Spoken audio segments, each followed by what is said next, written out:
மக்கள் அனைவருக்கும் வணக்கம்.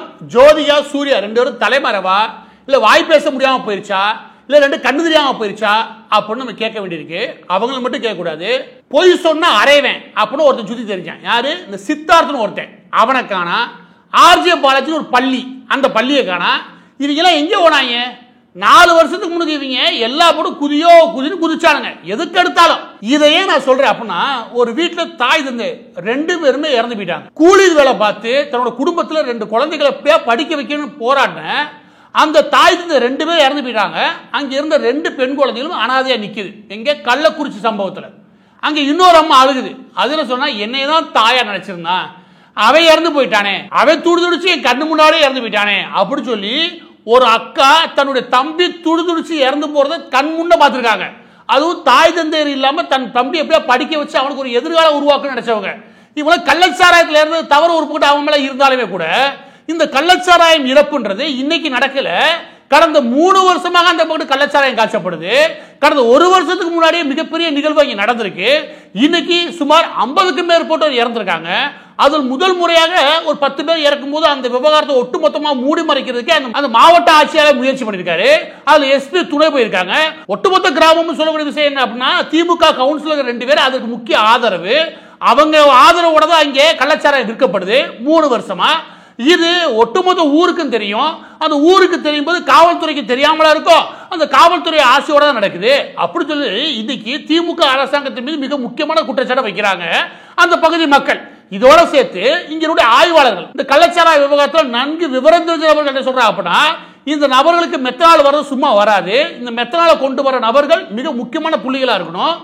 ஏன்னா அது இங்க இருக்கக்கூடிய ஆட்சியாளரோட ஆசை இருந்தா மட்டும்தான் அவங்களுக்கு கிடைக்கும்.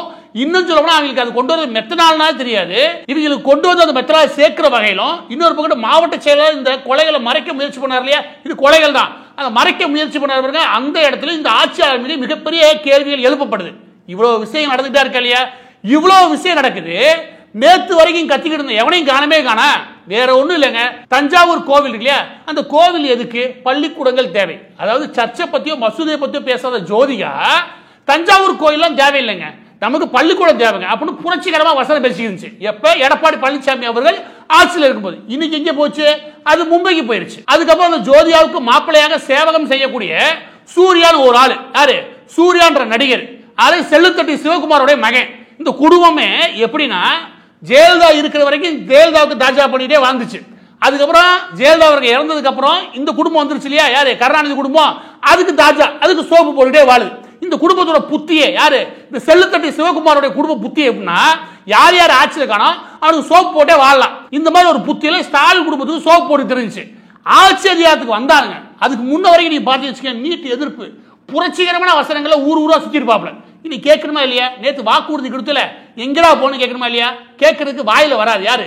சூர்யாவுக்கு. அதுக்கப்புறம் நீங்க எடுத்து பாருங்க, மத்திய அரசு அந்த மசோதா கொண்டு வந்துச்சு எதிர்ப்பு, இந்த மசோதா கொண்டு வந்துச்சு எதிர்ப்பு, சுற்றுச்சூழல் மசோதா எதிர்ப்பு, எல்லாத்துலயும் ஒரு புரட்சிகரமா எதெல்லாம் திமுக பண்ணணுமோ அதுக்கெல்லாம் ஆம்பிளிபிகேஷன், எதெல்லாம் திமுக இங்க போராட்டத்தை அறிவிக்குதோ அதுக்கெல்லாம் ஆம்பிளிபிகேஷன் மக்கள் மத்தியில் அதிகமா போய் சேர்க்கறதுக்காக சூர்யா குடும்பம் தன் பகுதிக்கு திமுக ஆதரவாக மறைமுகமா வேலை பார்த்துச்சு. இந்த வேலை பார்த்துச்சுல இப்ப எங்க போச்சு? காணமே காணா. எந்த சம்பவத்துக்கும் வாய் திறக்கிறதே கிடையாது. இன்னைக்கு ஒரே ஒரு ட்வீட் ஒன்று போட்டிருக்காரு, அதை எடுத்து படிங்களேன், அப்படியே காண்டாயிருவீங்க. அதுல என்ன போட்டிருக்காரு? கடந்த 20 வருஷத்துக்கு மேலாக தமிழ்நாட்டில் இந்த மாதிரி புழக்கம் இருக்கு. இப்ப நீ 20 வருஷத்துக்கு எதுக்கு போன? கள்ளக்குறிச்சியில் விற்கிற 3 வருஷமா நீ அதை பத்தி பேசாம எதுக்கு 20 வருஷத்துக்கு போன? அவர் அது புத்திசாலியா? அதாவது திமுக அதிமுக 2ஐயும் சேர்த்து உள்ள கொண்டு போவாராம். இது வந்து ஒரு பொது பிரச்சனையை மாத்திரம் வச்சுக்கவே, மக்கள் மத்தியில் திமுக மேல மட்டுமே எந்த கோபம் வந்துடக்கூடாது பாருங்க. அதுக்காக சூர்யா புத்திசாலித்தனமா ஒரு 20 வருஷமா இந்த பிரச்சனை இருக்கு. ஆமா, புதுசா அவர் கண்டுபிடிச்சிட்டாரு. கடந்த 20 வருஷமா இருக்கு. நீ 20 வருஷத்தை பத்தி பேசுற, 3 வருஷமா காட்சி ஊத்துனால அதை பத்தி பேசுறத பாயில வக்கு இருக்காங்க கேட்கிறேன். அதுக்கு அடுத்து அந்த இதுல ஒரு முக்கியமான லைன் ஒன்று சேர்த்திருக்காங்க. அது என்ன கேளுங்க. அது மிக முக்கியமானது. அந்த குடும்பமே உட்கார்ந்து யோசிச்சிருப்பாங்க போல. அது என்ன கேளுங்க. அது என்னன்னா, அங்க இருக்கக்கூடிய பாதிக்கப்பட்ட மக்களுடைய உயிரை காப்பாற்றுறதுக்கு இந்த அரசாங்கம் போராடுகிறது நினைக்கும் போது எனக்கு ஆறுதலா இருக்கு. உண்மையிலேயே சொல்றேன், இந்த சம்பவத்துல ஆறுதல்ன்ற வார்த்தை சொன்ன ஒரே ஆளு நீங்க தாண்டா. யார்? இந்த செல்லுத்தட்டி குமார் உங்க குடும்பம் தாண்டா, வேற எவனும் கிடையாது. இது என்ன உனக்கு ஆறுதல் கிடைக்குது? என்ன ஆறுதல் கிடைக்குது? இந்த செல்லுத்தட்டி குமார கேட்கிறேன். நீ 2 பிள்ளைய பத்தி வச்சிருக்கேன், நீ எல்லாம் பதில் சொல்லு. என்ன இதுல ஆறுதல் கிடைக்குது? அந்த 100 பேர் பாரு, யாரு? இந்த மெத்தனால குடிச்ச 100 பேர் எல்லாருமே கண்ணு போயிடும். உங்க எல்லாருக்கும் சொல்றேன், மெத்தனால் இருக்கு பாருங்க, மெத்தனால்ல ஒரே ஒரு ஸ்பூன் எடுத்து அந்த ஸ்பூனோட நுனியில கொஞ்சம் அள்ளுங்க. அதை எடுத்து லைட்டா கலக்கி நீங்க குழந்தை கொடுத்து வச்சுங்க, குழந்தை இறந்து போயிடும். அது அந்த அளவுக்கு விஷமானது. எது? மெத்தனால். ஏன்னா அந்த அளவுக்கு ஸ்பைனல் இருக்கு பாருங்க, எது உங்களோட நியூரல் சிஸ்டம் அந்த அளவுக்கு பாதிக்கக்கூடியது. ஒரு ஸ்பூன்ல பாதி ஸ்பூன் கலந்து நீங்க யாருக்கா கொடுத்தீங்கன்னு வச்சுக்கோங்க, அவன் உறுதியா இறந்து போயிடுவான். அதுல 1/4 ஸ்பூன் கொடுத்தீங்கன்னு வச்சுக்கோங்க, அவன் கண்ணு நிரந்தரமாக காலி. இங்க பாதிக்கப்பட்ட 100 பேரோட உயிரை நீங்க போராடலாம். ஆனா நான் சொல்றேன், கள்ளக்குறிச்சி பகுதியில் பல பேர் கண்ணு போயிருக்கும். அதுக்கு காரணம் இந்த மெத்தனால் தான். இந்த மெத்தனால எரிசாராயம் மாத்தி சாராயம் விற்க முயற்சி பண்றான் பாருங்க, அவையெல்லாம் செய்யறது அந்த ஒட்டுமொத்த சமூகத்தையே குருடா மாத்திரம், செவிடா மாத்திரம், இல்லாட்டி மனநோயாளிகளை மாத்திக்கிருக்கான். இந்த மாதிரி ஒரு நிலைமை நடந்துகிட்டு இருக்குது. இறந்திருக்கிறது 50 பேர், ஆனா பாதிக்கப்பட்டிருக்கு அங்கே குறைஞ்சபட்சம் 10,000 குடும்பங்களா பாதிக்கப்பட்டிருக்கும். இந்த நிலைமையில போய்கிட்டு இருக்கும் போது எங்க இருந்து சார் உங்களுக்கு ஆறுதல் கிடைக்குது? நான் கேள்வி கேட்கிறேன். யாரு? செல்லுத்தட்டு குமார், சிவகுமார் இருக்கார் இல்லையா, அந்த செல்லுத்தட்டு குமார், மகன் சூர்யா, அதுக்கப்புறம் கார்த்தி, மருமக ஜோதிகா, உங்களுக்கு எங்க இருந்து இங்க ஆறுதல் கிடைக்குது? ஒட்டுமொத்த கிராமம் என்ன பாதிக்கப்பட்டிருக்கு தெரியுமா? இந்த மாதிரி என்ன பிழைப்பு பிழைக்குன்னு கேட்கிறேன். திமுக இந்த மாதிரி ஊதி பிழைக்க வேண்டிய பொழப்பு உங்களுக்கு ஏன் வருது? உங்களுக்கு காசு இல்லையா? பணம் இல்லையா? இல்ல புகழ் இல்லையா? எல்லாம் இருக்கும் போது இவனுக்கு சோப்பு போட்டு பிழைக்கணும் ஏன் நினைக்கிறீங்க? அப்போ உங்களுக்கு ஓடுறது ரத்தமே கிடையாது. திமுகவுக்கு அடிமையா இருந்து நீங்க பிழைக்கணும்னு நினைச்சீங்கன்னா அதுக்கு எதுக்கு உங்க உடம்புல ரத்தம் கேட்கிறேன். அப்புறம் இந்த செல்லுத்தட்டி குமாரோட மருமக யாரு? ஜோதிகா, ஊர் வசனம் பேசிக்கிச்சு. இப்ப காணவே காணா, நேரா போய் எங்கே பதுங்கிட்டாங்க? மும்பைல போய் பதுங்கிட்டாங்க. மும்பைல போய் பதுங்கிட்டாங்க. இன்னும் கொஞ்ச நாள் பாருங்க துபாயில போய் பதுங்கிடுவாங்க. ஏன்னா அவன் பிள்ளைகளை பாதுகாக்கிறது எப்படி, பள்ளிக்கூடம் படிக்க வைக்கிறது எப்படி? இவங்க யாரு?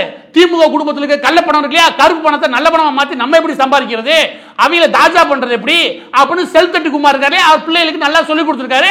அந்த பிள்ளைகள் பிழைக்குதுன்னு வச்சுக்கோங்க.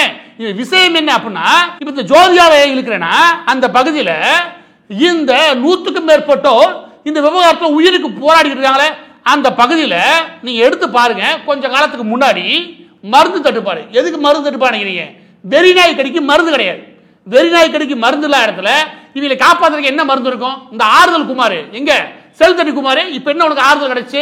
ஊர்ல மருந்து தட்டுப்பாடு, அப்புறம் மருத்துவர் தட்டுப்பாடு, மருத்துவ உபகரணங்கள் தட்டுப்பாடு. இதெல்லாம் அந்த 3 வருஷத்துல நீ கேள்விப்படவே இல்லையா ராஜா? யாரு? செல்லுத்தட்டி குமார், மருமக, அதுக்கப்புறம் சூர்யா, கார்த்தி, நீங்க கேள்விப்படவே இல்லையா? நான் வேணா ஒவ்வொன்றா தரவா? இருக்கிற அதிகப்படியான கர்ப்பிணிகள் அரசு மருத்துவமனைகள் உபகரணங்கள் இல்லாம, மருந்து பொருள் இல்லாம, மருத்துவர் தட்டுப்பாடோட அலைய விட்டு இறந்திருக்காங்க. இந்த திமுக கவர்மெண்ட் வந்ததுக்கு அப்புறம் தமிழ்நாடு முழுவதும் சுமார் 15க்கும் மேற்பட்ட கர்ப்பிணிகள் சரியான மருத்துவம் கிடைக்காம இறந்து போயிருக்காங்க. அதுக்கு காரணமே மருந்து தட்டுப்பாடு, மருத்துவர் தட்டுப்பாடு, உபகரணங்கள் தட்டுப்பாடு, அங்க இருக்கக்கூடிய இந்த ஊழியர்கள் தட்டுப்பாடுல, அது ஒப்பந்த ஊழியர்கள் அதோட தட்டுப்பாடு. இந்த 4 தட்டுப்பாடோட ஒட்டுமொத்த மருத்துவ கட்டமைப்பு, தமிழகத்தோட ஒட்டுமொத்த கட்டமைப்பு ஆடி போய் நிக்குது. இதெல்லாம் உங்களுக்கு தெரியவே தெரியல.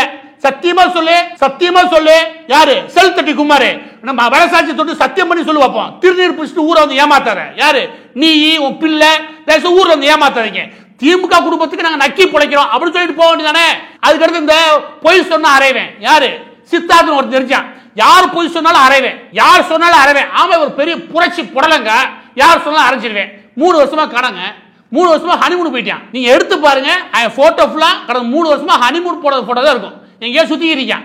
இங்க வந்து எந்த பிரச்சனைக்கும் வாயை திறக்கவே இல்லை. அதுக்கு முன்னாடி எங்கேயும் சுத்தி இருந்தா, இங்கே தெரிஞ்சான். எங்க எடப்பாடி கவர்மெண்ட்ல அதிமுக அரசையோ இல்லாட்டி நரேந்திர மோடி கவர்மெண்ட்டையோ குறை சொல்றதுக்கு மட்டும் இவனுக்கு வாய் குறைஞ்சோட கூச்சமே இல்லை. ஆனா இப்ப எங்க போனா இவங்க எல்லா பிழைப்பு எப்படி தெரியுமா?